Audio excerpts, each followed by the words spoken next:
Hi, Darren. Darren Brown in the house. Hey, buddy.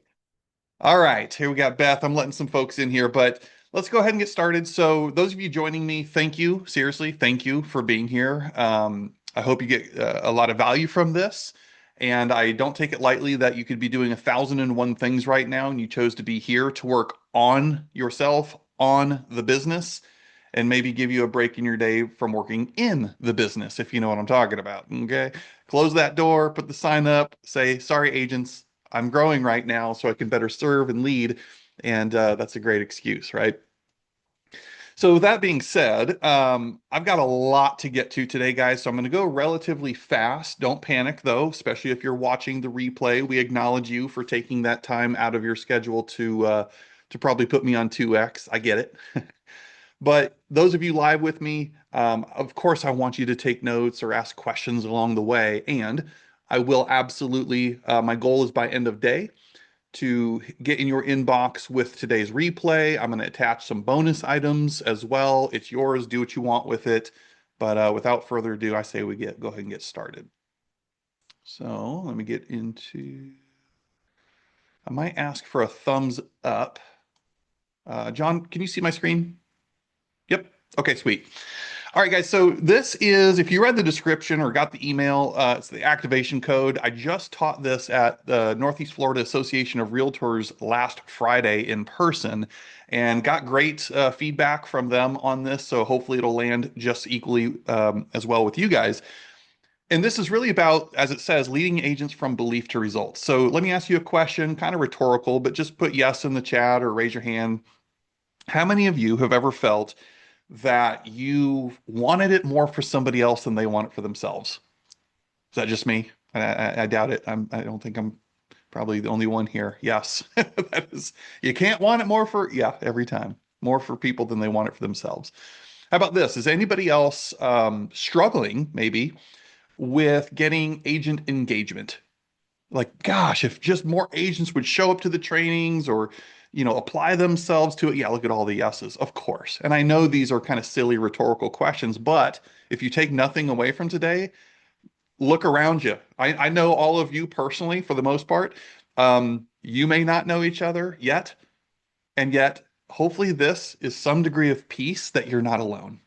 Those days when you're holed up in that office of yours and you're banging your head against the wall saying, am I the only one? Am I crazy?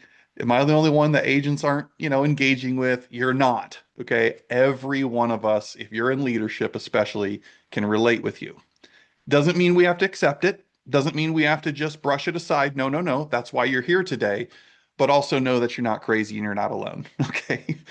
So, with that being said, now I can go tactical, strategic, all the things with you. But first, I'm going to pull the arrow back because if you've ever been in a situation where you want to give them the answer, you want to give them the tactic, the strategy that you know would lead to their next breakthrough, but that still falls short, why? Well, the answer is generally because they didn't author it. They don't have the belief in it. We're just giving advice and saying, shoo, shoo, go away. Go do that. I promise it'll work. But if we don't have buy-in and full-blown adoption, they're never going to own it. They're never going to experience the change and real transformation that they could. So we're going to get pretty heavy on this stuff today. Oh, gotta let somebody else in. If this is our first time hanging out, which I don't think it is, here's a quick little blah, blah, blah about me. So, I'm not some crazy person off the streets. I am a little crazy. But as John and so many would share with you, we go way back, and I just have a passion for leadership, a passion for serving others, including, of course, agents, especially those lesser experienced, newer dual career agents. Man, I just have a soft spot in my heart for them. And since then, we've transformed into really supporting leaders, whether it be coaches, team leads, broker owners, namely, on all things related to growth, retention, productivity, and profitability. Lisa is a recipient of one of my recent books. So, like many of you, just a constant content creator, love pouring into people and seeing them implement what they get from it. So, you witness that light bulb moment that you know is going to last. Create a sustainable career for them. So that's a little bit about me. Of course, did play baseball, hence the locker room, but who cares? We're not here for me today. So let's tee this up and frame it the right way. What are we going to talk about? What are we going to walk away with? Well, number one, we're going to examine something that I like to pick apart a little bit. You'll see maybe I'm playing semantics. You might have a different opinion. That's okay. But if you've ever heard success lives outside your comfort zone, maybe you say it. Maybe you've others have said it to you. Odds are probably pretty good you have. I'm gonna poke holes at that. See what you think. Maybe offer you an alternative because what is leadership? Well, Gary Keller would tell you leadership is teaching people how to think so they can get what they want when they want it. Okay. So if I do nothing else, maybe I just at least get you challenging some of these things that we've heard over time and offer you a different perspective. Learn the greatest personal growth and development hack to better lead your agents. If there's two things that I can equip you with today that we're going to talk about that you can immediately go implement and have conversations with your agents about, I've done my job. All right, that is my hope for you. And then we'll, of course, reveal something practical and tactical you can take um, to share with your agents on the simplest path through my experience to earning six figures in real estate by committing to what we call the 5 to 25 challenge. So we're going to start, like I said, by pulling the arrow back, talking about belief, and then we'll finish with strategic implementation. Let's roll. So building a business, what I call in your strength zone, is success lives outside your comfort zone. That quote really true? How many of you have ever said that to somebody else? Just a quick show of hands.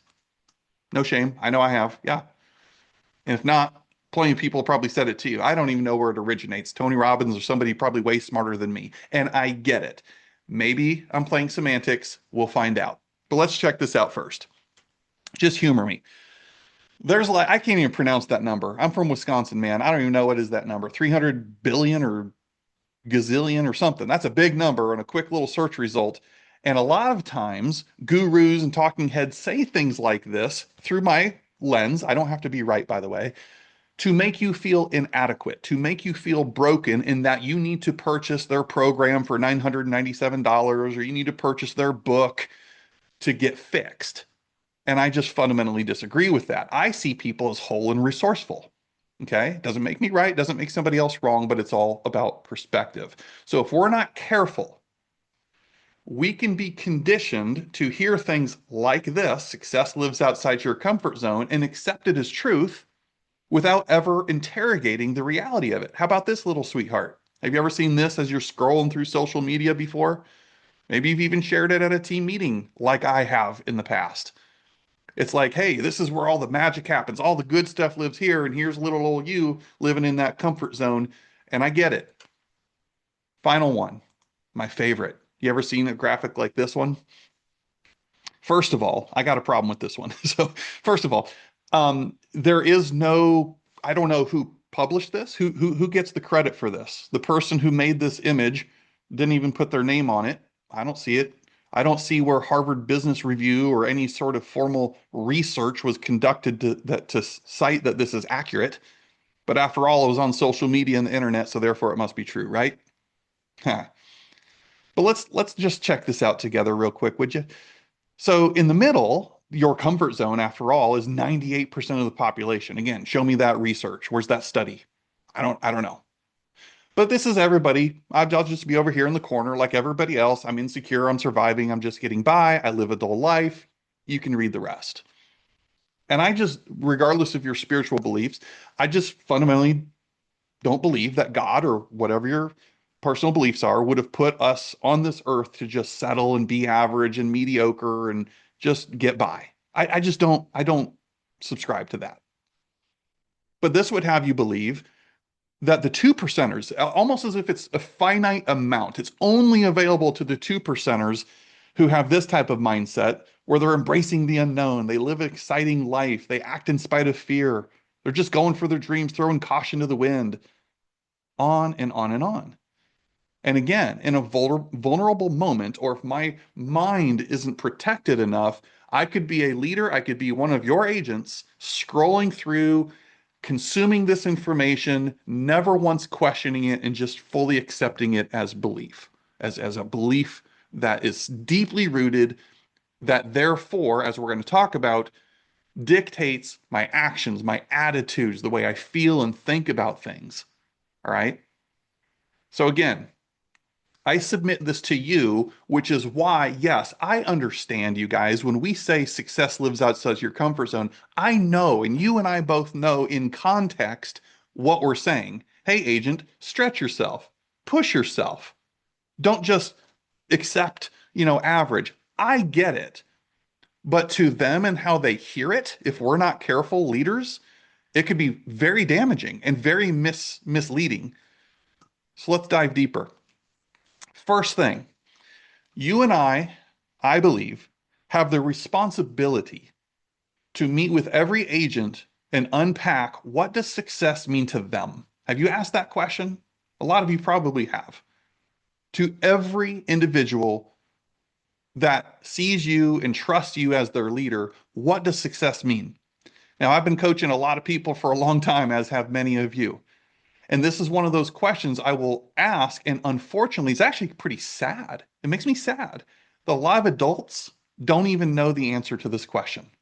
Like, seriously, if I went one by one by one, could you right now define to me, roll off the tongue, what success means to you and you and you and you and you and you? Could you answer that? Because if we're going to believe just willy-nilly that success lives outside my comfort zone, I'm going to go into curiosity first and first ask, well, what the hell does even success even mean? Shouldn't I know that first? And you want to know my fear, you guys? I'm waving the white towel over here. You want to know my fear? Woo, woo. My fear is when you or one of your agents in today's context says, that agent, that person is so successful. They're crossing the stages at the big conventions. They're getting awards at your own team meetings. We start to compare ourselves to them. Agents do this, we do this. My fear is when we refer to somebody as so successful, I'm scared that what we're really saying is that person makes a lot of money. Is that like really what we're saying when we say oftentimes that person is so successful? Well, what's the definition? Mine might be different than yours. Because how many celebrities, how many famous people, how many people with all the money, all the fame, all the prestige in the world end up taking their own lives or getting divorces and have crap relationships? But they got all the money. Now, I coached a $150 million a year team out of Arizona years ago, and you know how much the team lead of that team made? Net income? Zero. $150 million producing team. He was the mega team lead of it. Dude was broke as a joke. Now, again, I'm not judging. Your definition's yours. You own it. My definition's mine. I'm going to own it. But to me, success, quote unquote, is more than just money. Money magnifies the person. It's not about the money. It's about what the money can do for you, right? There's no amount of money in the world that's going to make me miss my daughter's what is it? It's something tonight at 5 o'clock where it's first of all, it's her birthday, so I'm not going to miss her birthday. But tonight at 5 o'clock, she's got this open whatever thing where parents can go to the middle school because she's leaving elementary and next year she'll be in middle school. I ain't missing that. I ain't missing that. Yeah, John. Yeah, they're old. Um, what is success to you? Freedom, flexibility, being able to go to the lake when you feel like it? Is it peace of mind? Is it living the simple life? What is it? I'll bet you it's more than just money. So first of all, we've got to define and we've got to help every single agent define with clarity what does success mean to you? To you. And then we can ask the question again, does that version of success require me to constantly live outside of my comfort zone? Because when they hear that, a lot of times they hear cold calling people all day, door knocking all day. I'd rather stab my eyes out with a spoon, but coach or leader or whoever told me to do it, and I'm really uncomfortable right now. So I guess I'm doing the right thing. I don't know. You guys, they cling on to every word that we say. Let's first help them shape what is success, and then be careful what we're saying, trying to inspire them, trying to motivate them. Well, after all, if you're uncomfortable, just get comfortable being uncomfortable. What if there was a better way? What if there was a better way? So, before we get to that better way, and I submit to you, a lot of you I know are familiar with this concept, but it is worth revisiting. And if it's new to you, great. This is where we pull the arrow back. This is where we tap into real transformation, diving into their belief system to help them move past the roadblocks, get into discovery, and identify not just what success means to them, but how they can attain it their way. Not my way, not your way, their way. So I don't want to take this for granted. This is PITFAR, PTFAR. PITFAR. It's an acronym, right? Where it suggests that my programming, aka my belief system, same thing, my programming leads to my thoughts, the way I think about something. The way I think about something leads to how I feel about that something. The way I feel about something determines whether I act on it or not. And of course, you and I both know my actions dictate the result, the outcome that I get.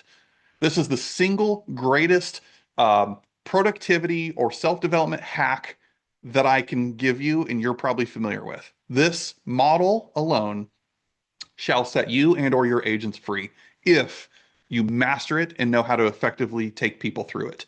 And I'm going to help you with some worksheets and stuff, like I said, that I'll email out later on this. But the single greatest hack of it is not just understanding the concept and how it feeds into one another. It's reverse engineering the order. Now let's first start with the P, just real quick. Programming equals, yes, belief system. How are belief systems formed? Well, I've always been taught at research largely by two ways. Could there be more? Of course, but just two primary ways belief systems are formed. And we have to understand this as leaders of people. Number one, intensity. It's the intensity of an event, intensity of something that probably happened long ago in your childhood, your young adulthood. That intensity of something created a belief. And that belief probably for a lot of us has never been questioned ever since. We're just lugging it along. We're carrying that thing along with us. And odds are it may be self-sabotaging. The second way belief systems, aka programming, is often formed is frequency. The frequency of something. We're conditioned over time to believe it as truth, especially when our brains are not mature enough to ward off negative thoughts. And sometimes we go through life saying, well, how in the hell did I even believe that in the first place? I don't know. So-and-so said it, and I guess I adopted it as truth for me too. But frequency, money doesn't grow on, yep, trees. Money is the root of all evil. Success lives outside of your comfort zone. An apple a day keeps the doctor away. We all know this stuff. Well, how in the hell do you know it? Because we've heard it over and over and over again, generally at a young age. And again, right, wrong, or indifferent, I don't know. That's your call. But what I do know, and I'm guilty of as well, is never questioning those things, at least not for years and years and years. And I'm like, how did I even get that belief? I don't really believe that. I just haven't ever questioned it or interrogated it before. So check this out. Here's a real story, and we're going somewhere with this, so stay with me here. It was last summer, as a matter of fact. I was meeting with an agent here in Wisconsin, and you can't make this up. So what great leaders, great coaches do is when we're asking questions, what are we listening for? Is it only the words that they speak? Or are we dialed into actually the things that they're not saying? Okay. I hear what you're saying, but what you're actually communicating could be something very different. Are you with me on this? Yes. So in this particular case, I was coaching this agent and I asked her a question like, hey, agent, what is the greatest challenge in your business right now? What's causing the most frustration and stress for you? And you can't make this up. This is a true story. You know what she said? She said, Jake, something to the effect of, I'm not making consistent income. I'm not hitting my income goals. Translation, I don't have a pipeline full enough to create steady, predictable closings. Anybody's probably heard that, yeah? Okay, so where on this spectrum, I hear what she's saying, but now because I understand this model, where on this spectrum is she communicating with me about? Is it the P, the T, the F, the A, the R? I lack money, income, closings, pipeline. Which one on the spectrum is she? She's the R, right? She's communicating, I'm lacking a result that I desire. And I have to pay attention to that and say, ah, she is here. I start here. And because the greatest hack then is reverse engineering the order, what do you think I'm going to ask said agent next? Well, first of all, I'm going to repeat back what I heard. Hey, agent, what I hear you saying is you desire more consistent income in order to achieve your annual goal. And to do so, you need a more robust pipeline that produces consistent closings. Is that correct? And she says, Jake, that is correct. Okay. What do I do now, leaders? I reverse engineer the order. Go ahead, John. Activities, actions, That's it, buddy. driving That's the it. result. That's it. So I stay in curiosity, sometimes hard to do, not judgment. And I say, okay, agent, let me ask you a question then. What does your calendar look like in terms of consistency, activities, lead generation to produce? Because we can both agree that's the one thing that produces the outcome you desire. So talk to me about your lead gen. And she goes on and on and on. And basically, what she ended up saying is, "Mm, at best, I'm inconsistent. I'm not really doing it though." Okay. So what I hear you saying is you desire more money, blah, blah, blah. And as far as your activities are concerned, they're inconsistent at best. You know what to do. You're just not doing it consistently. Is that fair? Is that correct? And she said, yep, you got it. Where do I go next, leaders? I don't go into fix it mode. Warning, warning, please hear this. Because of your heart and mind, the temptation right here at the A is to go straight into fix it mode. Don't do that. Don't do that. What do I mean? Well, I could say to this agent, oh my gosh, well, let's talk strategy. Have you done this? Have you tried open houses? Have you done blah, blah, blah, blah, blah, blah, blah? Overwhelm, overwhelm, overwhelm, and I'm just picking at the weeds. I never got down into the root to where it actually mattered. So right here, if I'm you on this chart, I'm drawing a line there and basically say, don't blow it. Don't go into fix it mode.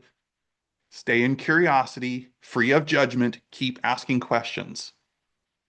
So where I go next is the F. We got to complete the cycle, don't we? So here's my question to the same agent 1 year ago. I said, all right, Susie Q, let me ask you this. When I say the word lead gen, or I say the word prospecting, notice my anchor, how does that make you feel? See what I did? When I say the word lead generation, prospecting, how does that make you feel? Might even touch my heart. Okay. What do you think she said? She said what every agent says.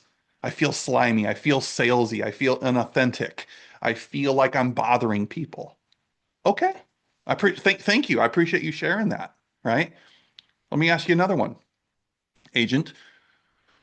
When you think about lead generation and prospecting, like close your eyes. What is in your mind's eye? What do you think about, anchor, when you think about lead gen? And she hemmed and hawed and thought about it for a minute. And guess what? You're not going to believe it. Textbook, classic example. She said, Jake, I think about sitting in a cubicle or call center all day, just making phone calls, cold calls. Well, isn't that interesting? Now, I don't know about you, but my antenna's going off right here. I got to do some digging. Where in the world did she equate lead generation equals bad, bothering people? Lead generation equals sitting in a cube or call center all day doing nothing but making phone calls. When people, agents of yours say that, you've got to get into curiosity mode if you're not. What is behind that? Where did that come from? What's underneath it? And this, ladies and gentlemen, is the hardest part, but the most important one. Because once I've identified their feelings and the way they think about that something, I've got one more really important step.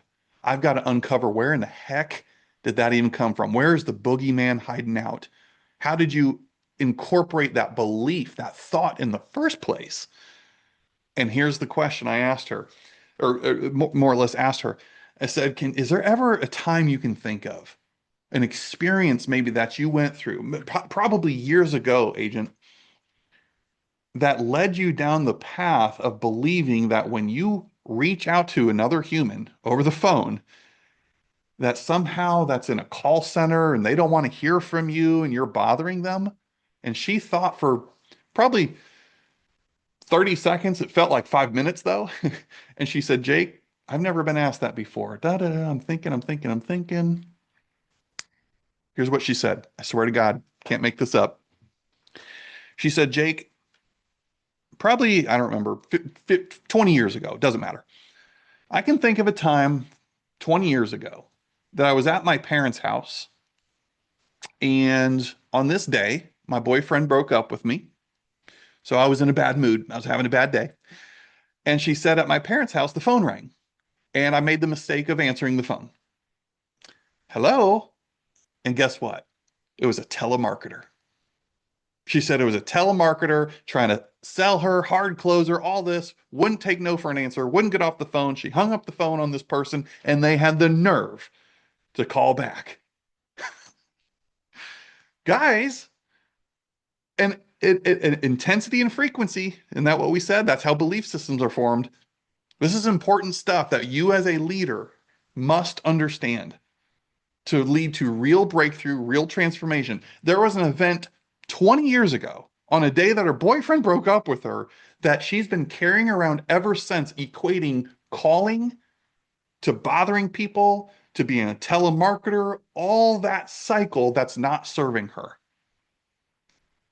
Had I done what most other leaders would do and just skated over it or went into fix it mode, I would have never uncovered the truth. And the truth shall set you free. Awareness is transformative. Awareness is transformation. Because that cycle had never been questioned, never been interrogated, never been interrupted. It's just cyclical, on and on and on, self-sabotaging her every damn day. But the good news is, with the awareness, now we can disrupt the cycle and rewrite the code. Is it possible on these machines that you and I are on right now that this hard drive gets a virus? I might land on a site or download or who knows. Computers get viruses, especially if I don't have the proper Norton antivirus software or whatever to protect my computer. Our brains work similarly, don't they? It is possible that from time to time I can download a virus in my internal operating system called my mind and never know how to get that thing, especially a moment of vulnerability 20 years ago when my mind wasn't mature enough to fight those things off. And I've accepted that truth because of the intensity or frequency of something ever since. Is this landing? Is this making sense for you guys? If it's review, I apologize. If this is new for you, great. But the more we understand it, the more we practice this and incorporate models like PTFAR into our dialogues, the more effective we can get agents activated because it starts at the level of belief. If they believe in you, they believe in the brokerage, they believe in the activity or exercise or lead generation strategy, it all anchors at the belief, which makes this critical and at the core, I believe, at your leadership style. Because without it, we're just barking orders at people saying, get away, go try another open house and do this different next time. I'll see you next week when you're bitching about it then. Right? I mean, what are we doing here, people? Does this take time? Yep. Is it worth it? Yep.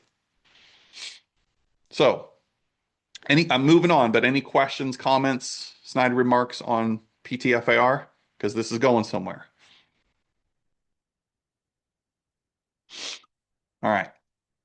Let's roll then. Well, Jake, if you don't believe success lives outside your comfort zone is the way, or it could be borderline damaging to the untrained mind when they hear it, what do you offer? What's the new belief system that creates a new cycle? Well, here I submit to you something we call the strength zone.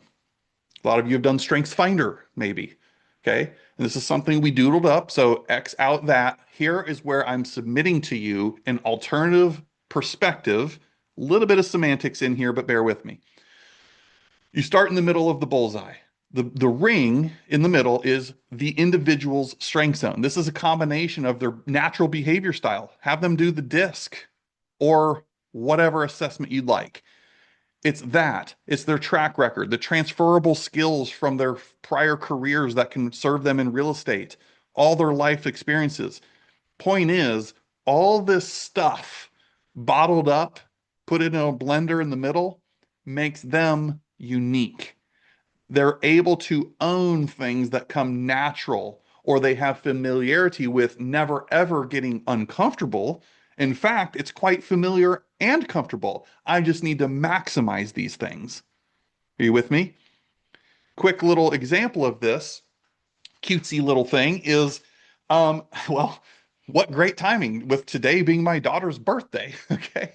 Now, I don't know how to bake. Yeah, I'm not even gonna pretend. But let's say dear old dad wanted to buy or bake a birthday cake for my 11-year-old daughter. So what would I do? I'm going to the grocery store like any sane human being, okay? And I'm looking up and I say, oh, aisle 7, that's the baking supplies. So I go over to aisle 7 and I'm greeted with this wall of cake mixes, brownie mixes, you name it. I'm like, oh, holy overwhelm. Where do I even start? So I go one by one down the row and I pick the box off the shelf and I hold it in my hand. I'm like, yep, this one looks good. We're going to go with this one. Now, what did I just do? What I just did was I basically told myself, I want what's on the front of the box. They're promising me that if I'm coachable and I know how to follow a system that's proven, that I too can create what's on the front of the box. That is called scalability, duplication, system, right? Because dear old dad looks at the front of the box. That's why I bought it. Then what do I have to do? I flip it around. What's on the back of a box? The ingredients, the instructions. And from what I do know about baking, you have to measure like really exact. I don't get to jack with it. It's a model, not a menu. I don't get to pick and choose what I feel like putting into the bowl and mixing it up. I don't get to decide what I'm going to put the oven temperature on and for how long. No, no, no, no, no. It's a science. Follow it. That is my silly way, you guys, of explaining to you the strength zone concept because I believe all of these things in the bullseye represent your individual strengths, individualism of every agent that you have in your team or your brokerage. This is their ingredients. This is their recipe for success. Your way and what worked for you, cool. Doesn't mean it's going to work for them.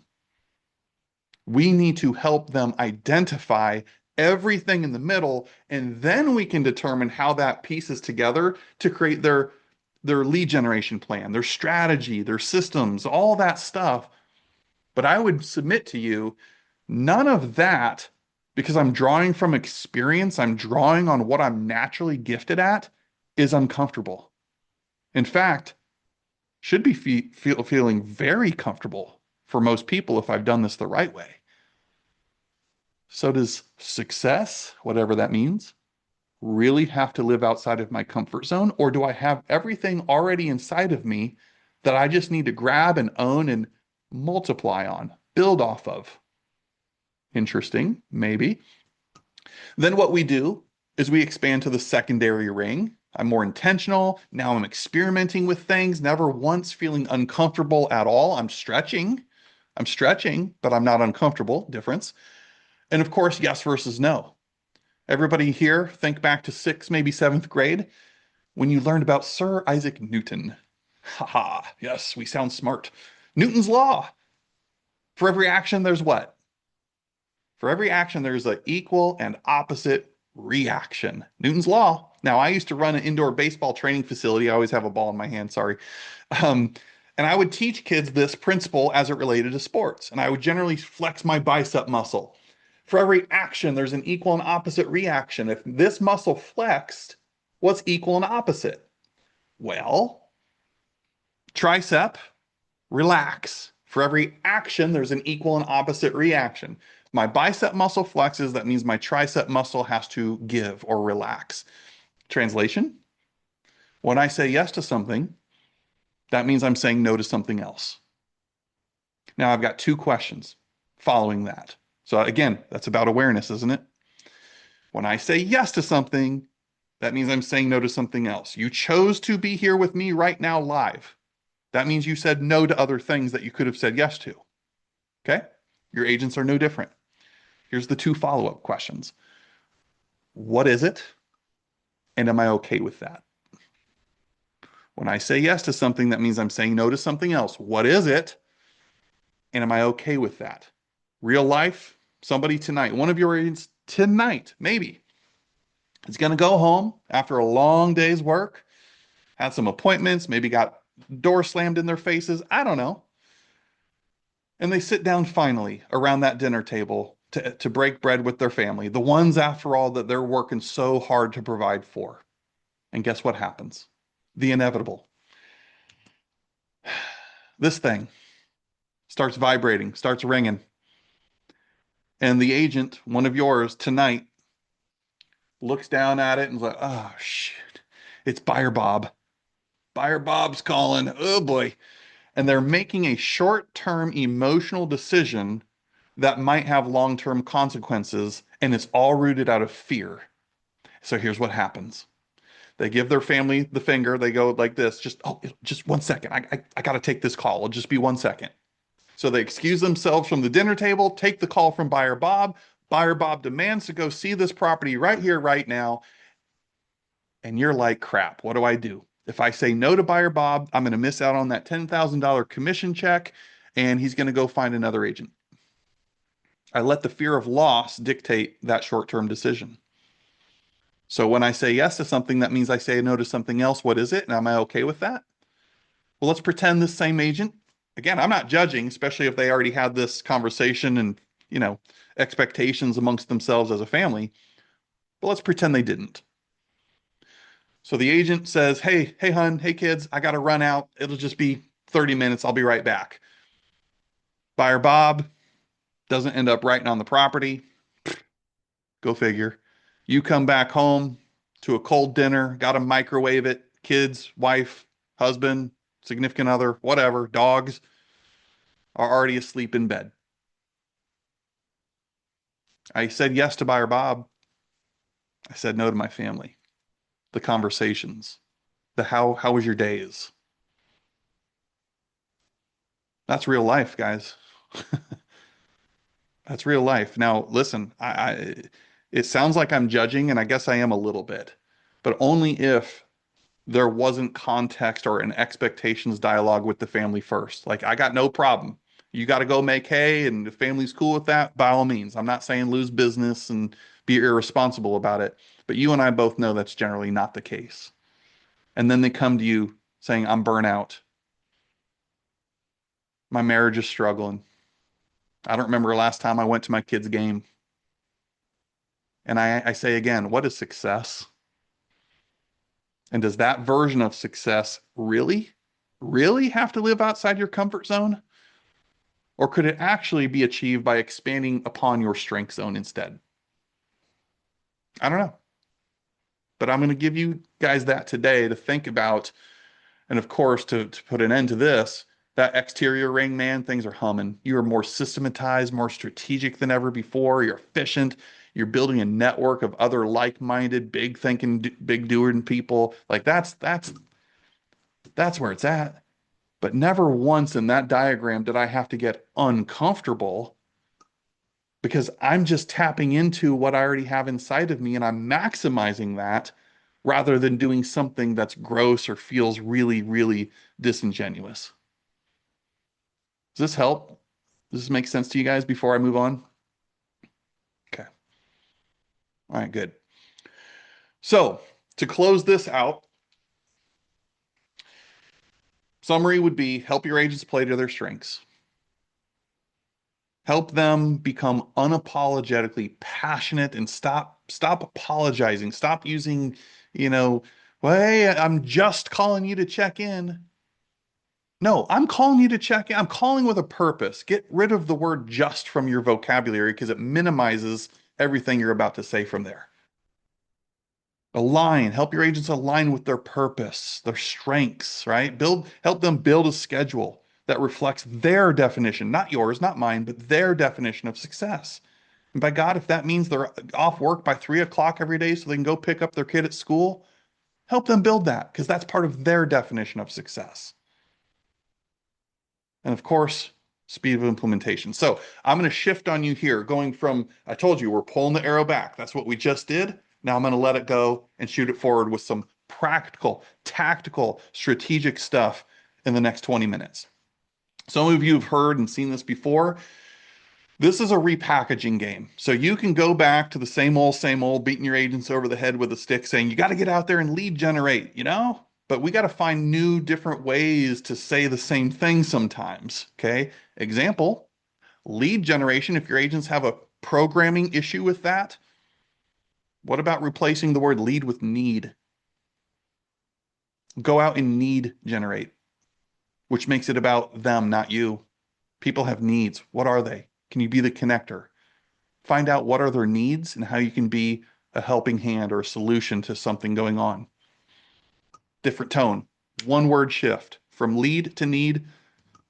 It's crazy, but I've had multiples of people go through that. And by the way, I'm using your agents today as the excuse.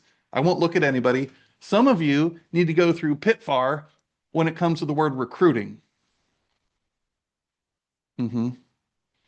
You're like, oh, I don't recruit, Jake. I attract. What the hell? Okay. Call it what you need to call it, I guess. That's a programming thing. There's something up there that you think recruiting, just like your agent says lead gen equals bad or bothering people or slimy and salesy and manipulative. That's a whole different class for a different day. Okay. Anywho's, let's go. So the 5 to 25 challenge, first of all, what the heck is it? This is the simplest roadmap. I want you to take this to your agents if you buy into what I'm going to share with you over the next 15 minutes and deploy it. I have seen the light bulbs, the belief system, the confidence, conviction change instantly when people get this.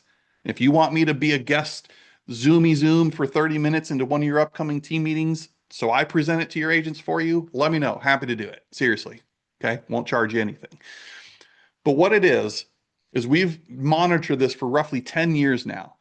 And in today's market, even, yes, it is still pretty scary, accurate, and true that if they make 5 conversations, 5 real estate contacts per day for 5 days a week, for 50 weeks out of the year, they will end up closing roughly 25 additional sales. Time on task over time. And some of you are like, yeah, BS, dude. Just follow me. Keep an open mind. Okay. So we got to tee this up though. Why is it 90% of NAR or 90 plus percent of NAR sells 24 or fewer homes per year, coupled with the fact that 87% of agents fail? Why? Why? You guys know all the reasons. If we had more time, I'd have you shout them out. Everything from false expectations because they think it's HGTV to motivation issues to skill set issues. You know, and your agents know, by the way, because I've taught this to thousands of agents and they say the same answers that broker owners and leaders say. They do.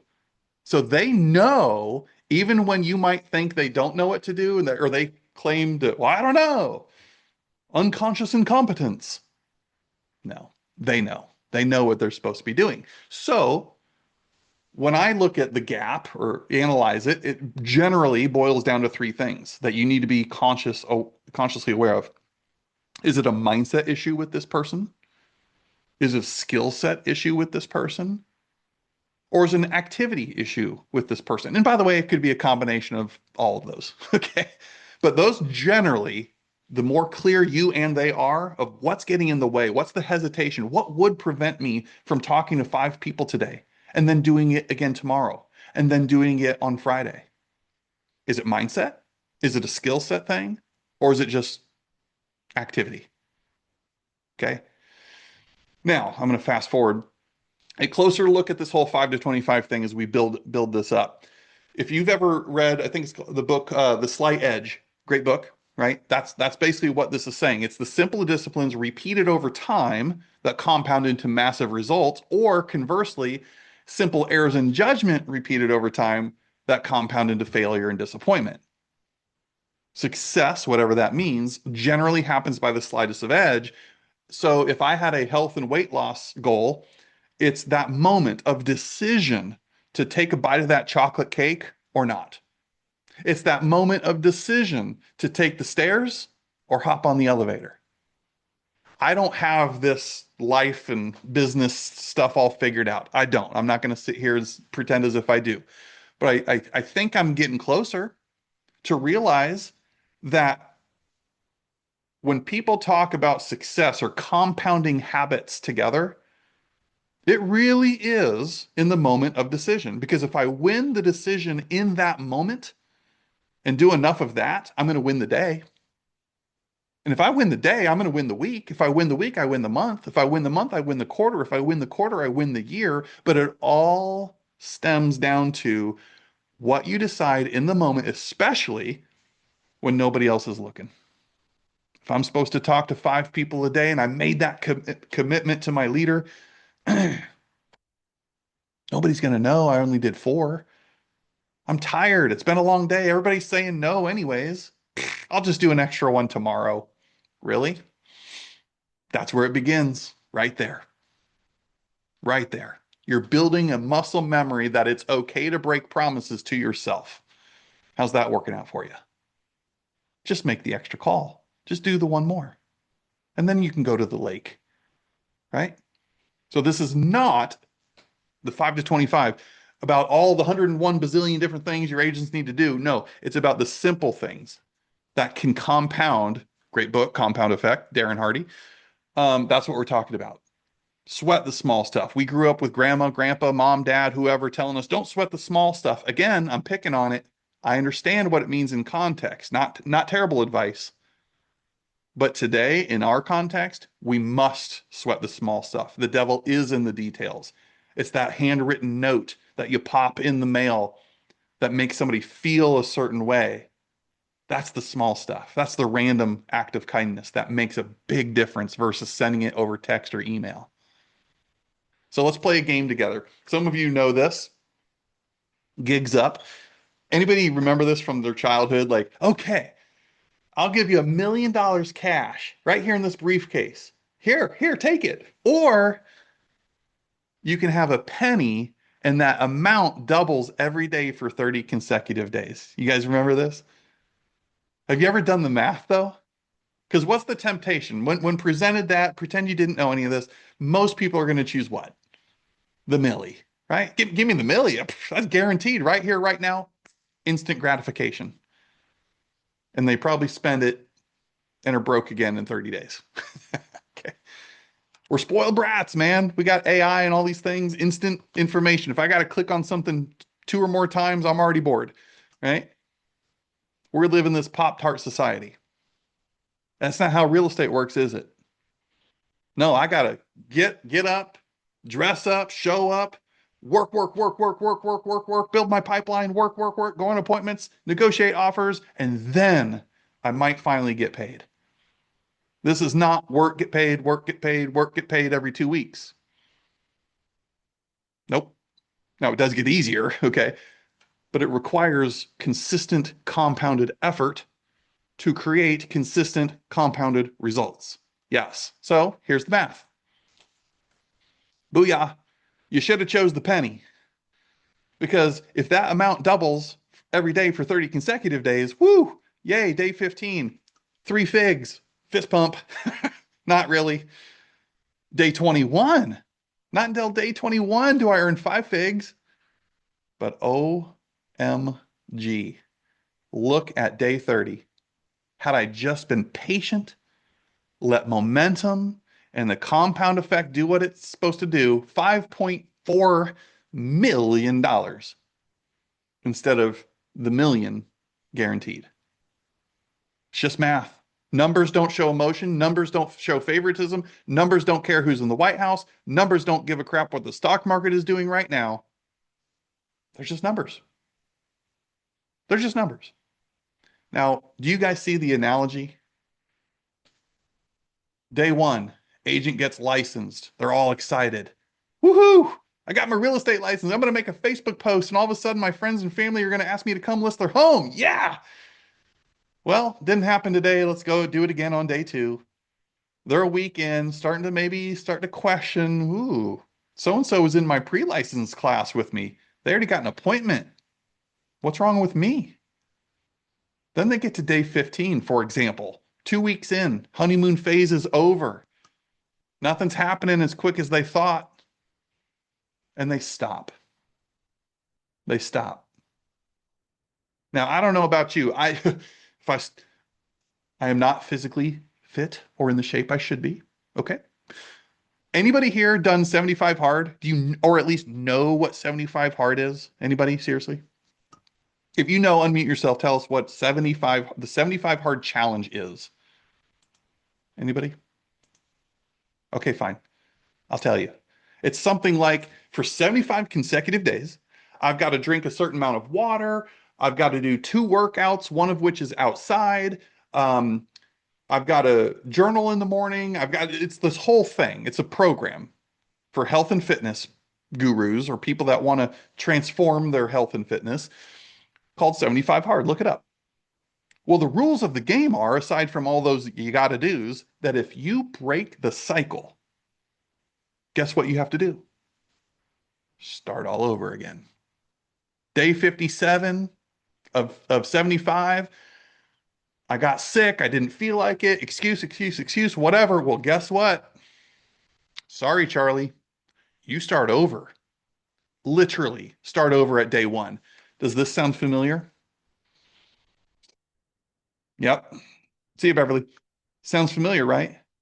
So if I'm you or showing this and teaching this to your agents, you must reinforce probably a dozen times compound effect, habits. If I stop at day 15, day 19, day 28 because I'm feeling sorry for myself, whatever, you broke the cycle. This won't work. You got to go back to day one. Very, very important. The same is true for lead generation or need generation efforts. Just talk to 5 people a day and do it again tomorrow and do it again the next day and do it again the next day and do it again the next day. Don't stop. So what's the point? Success, whatever that means, can be boring, repetitious, unsexy, mundane. Ask your agent, are you willing to accept the boredom associated with mastering something? Getting the reps in, doing it over and over so it's part of your daily routine. I don't use the word habits too much anymore. That's another semantics thing from Jake. Whatever. But it is true. Like Atomic Habits book says, we don't rise to the level of our goals. We fall to what? The level of our systems. This is a system. This is a communication, conversation system that we can quantify and put some KPIs around. Did you or did you not talk to at least 5 people today? Great. Now go to the lake. Bye. But do it again tomorrow. How about this one last little cutesy thing? And I promise we'll land this plane in a few minutes. I got to show you some math first, though. The doctor said, I tested you earlier. Y'all knew the answer. An apple a day keeps the doctor away. Yeah. Why didn't he say 7 apples on Sunday keeps the doctor away? Have you ever thought about the wisdom in that? An apple a day keeps the doctor away, not 7 apples on a Sunday. Here's what some of your agents are going to push back on. Okay, so Jake, what you're saying is I need to make 25 contacts a week. No, that's actually not what I'm saying. What I'm saying is you need to talk to 5 people a day.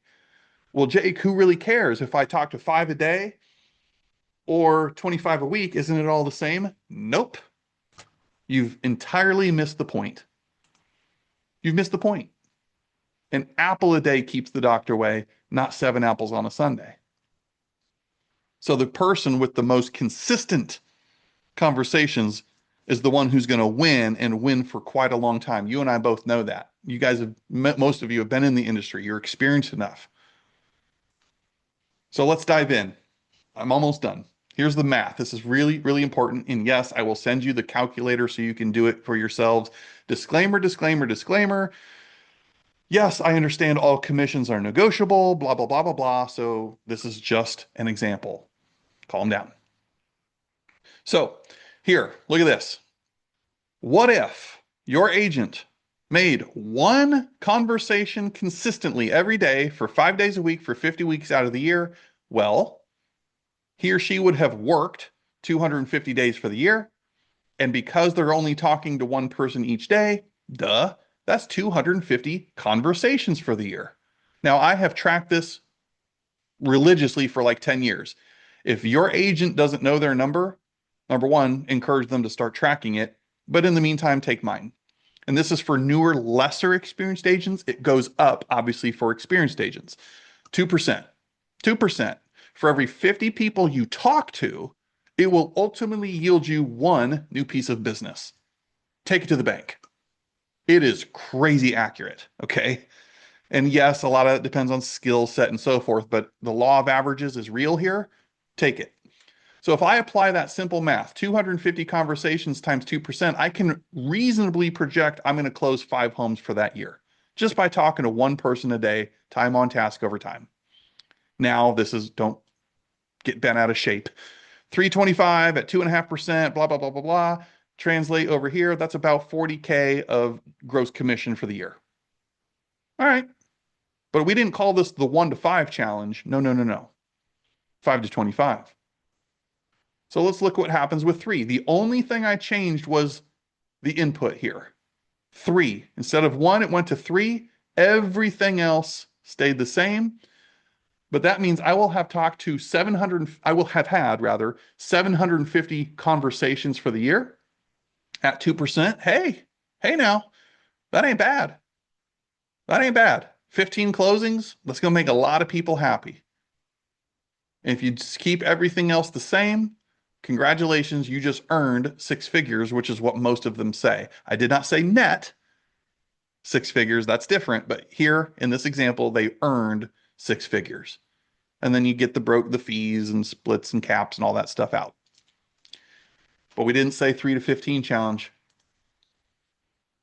That's it. 5 to 25. 5 a day, 5 a week, 50 weeks out of the year. Yes, they can change these. That's 1,250 real estate conversations over the course of a year to close 25 homes and essentially net 6 figures. Okay, all these variables change. I get that. I don't know about you, but my last job did not pay me that kind of money to talk to 5 people a day. Some of your agents, not you guys necessarily, some of your agents need to see this math because it removes emotion and gain some perspective. We're not talking about going freaking digging ditches in the 100-degree weather. This is not hard work. Meaning talking to people. I'm not discounting real estate. Real estate can be challenging and yes, all of that. But the sheer act of talking to 5 people a day is not hard.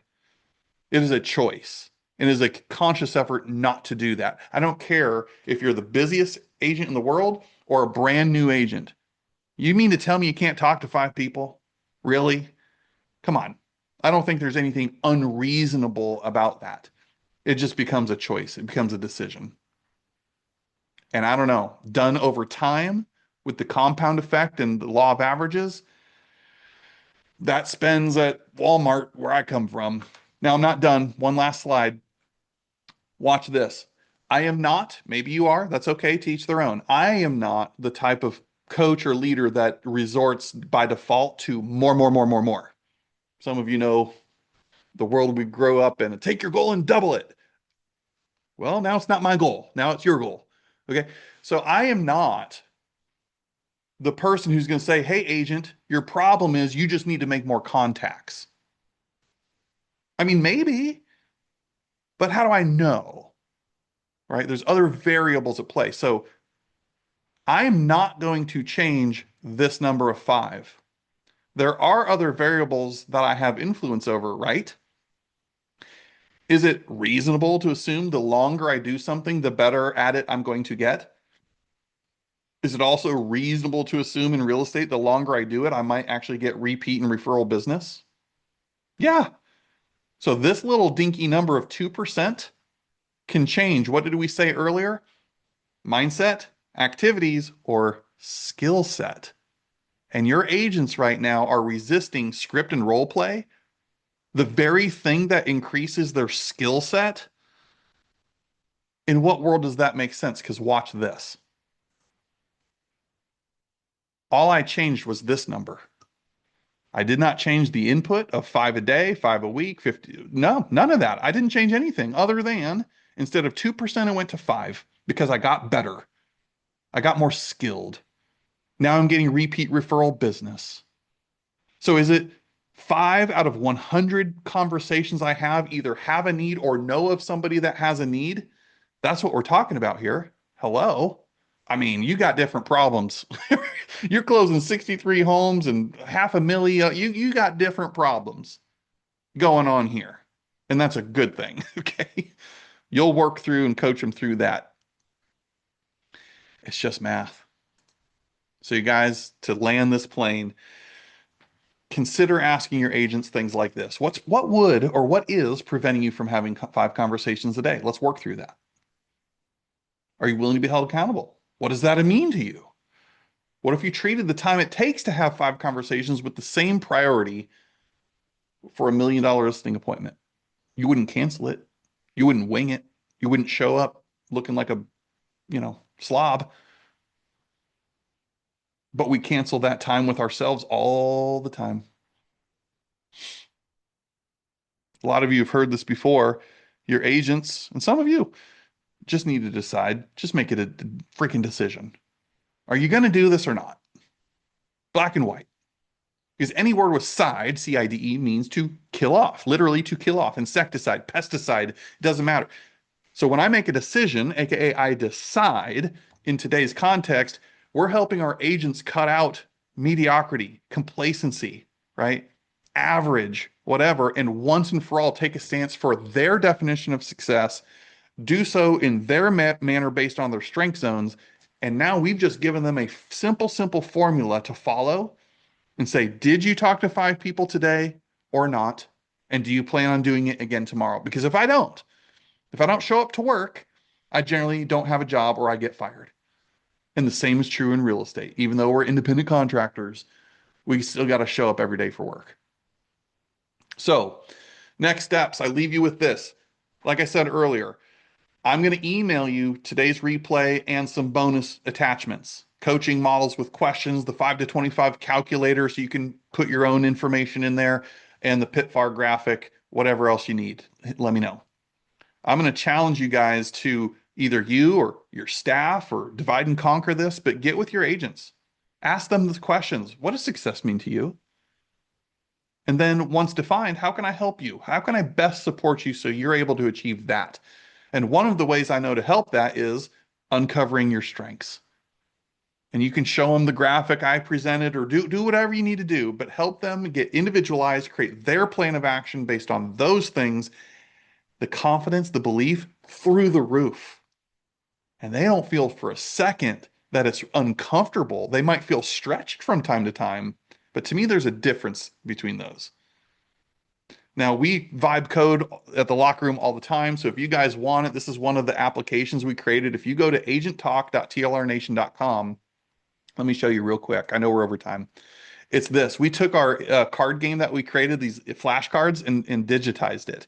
So if your agents needs help with skill set, they simply come here, or you can do this at a team meeting, start the game, pick a category, any category, open houses, cool. Pick a card, any card, flips it around, it gives the situation, and then you can have agents, you can create a whole contest out of this who respond script and role play. This is yours. Take it. Agenttalk.tlrnation.com is the site. There's no input, gotcha, email address, nothing. It's yours to go use or your agents go use right now. Okay. Lastly, if anybody wants help with recruiting, it's still a ways away, but July 20th, I'm launching the recruiting blueprint. It's going to be 5 different sessions together, working through a recruiting system methodically. And it's all spelled out here. I'm not going to go through it in detail right now, but you can go to this website, recruitingchallenge.tlrnation.com. Check it out, see what it's all about. If it's for you, love to have you. It will be limited as far as seats, just so we can keep it, somewhat intimate with each other. And all of that information is there. So it's just 297 bucks for that. So that's what I have for you. I know I've gone 7 minutes over. My bad. Thanks for sticking with me, guys. And I know some had to hop off, but any questions or just quick comments, takeaways before we wrap up?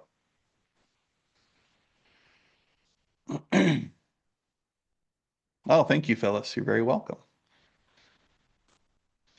Well, I hope this something spoke to you today, whether it's PITFAR, PTFAR, the 5 to 25 challenge, maybe challenging our belief systems from success lives outside my comfort zone to focusing on strength zones instead. Something in here I hope was good that you can take and go implement right away.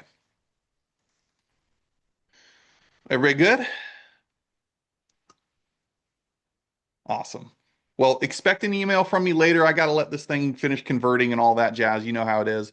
But when it's done, I'm going to package it all up in an email with the link and the bonus attachments. So be on the lookout for it, guys. I'm here if you need anything else. All right. Go talk to 5 people. There you go. All right, guys. Thank you so much. We'll see you. See you, John.